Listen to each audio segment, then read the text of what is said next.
When dreams of gridiron glory collide with the harsh realities of the NFL, the result for the Miami Dolphins in 2025 has been a sharp and alarming waltz into turmoil. A disheartening slide.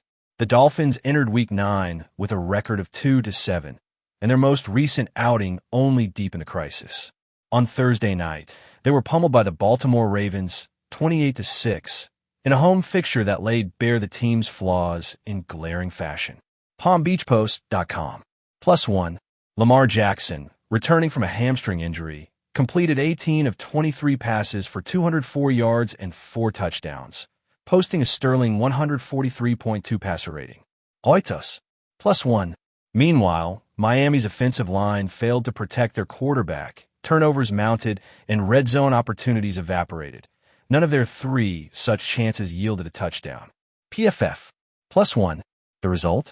A team once envisioned as a Super Bowl contender, now staring into a mirror of self-inflicted wounds. As one observer put it, the Miami Dolphins are their own worst enemy. The Finsider. Frustration boiling over. The demise didn't go unnoticed, and not just on the scoreboard. Head coach Mike McDaniel was caught in a sideline meltdown after a string of mental errors by his squad. False starts, missed field goals, penalties, turnovers. New York Post. On the same night, rookie running back Ollie Gordon II exploded after a questionable trip penalty that negated a big play. He confronted assistant coach Eric Studsville on the sideline, prompting fan outrage and demands for accountability. FoxNews.com. +1. Much of the fan base is in full panic mode. Social media and forums lit up with criticism. The team lacks identity, discipline, and the toughness required in the AFC, hardly reassuring for a franchise with high expectations. Hajichi. +1. Injury and roster turbulence. On top of performance issues, Miami has suffered significant personnel losses. Star receiver Tyreek Hill appears to have his season ended by a knee dislocation and multiple torn ligaments, a massive blow to a team built around his speed and playmaking. The Times of India. Defensively, the secondary has been in near constant flux. The team activated cornerback Jason Marshall Jr. off injured reserve this week, while other names were shuffled in and out for the Ravens game. MiamiDolphins.com. +1. Trade clock ticking. With the trade deadline looming, Miami is staring at major decisions and very little cushion. Analysts suggest the Dolphins are not expected to be heavy sellers, but with a sub-.300 record and playoff hopes all but extinguished, the front office may face pressure to reshape the roster. The Finsider. +1. It's a precarious balancing act. Do you lean in, even as the current roster caves under pressure? Or do you reset, sell off assets while they still carry value, and risk sending a message of surrender to fans? What went wrong? And can they fix it? Execution and discipline. The Ravens game showcased almost everything you don't want. False starts, missed kicks, turnovers, penalties piling up. The kind of errors that numerically don't look big, but collectively kill momentum and morale. Identity crisis. Miami built around speed, vertical passing, and a defense that presses.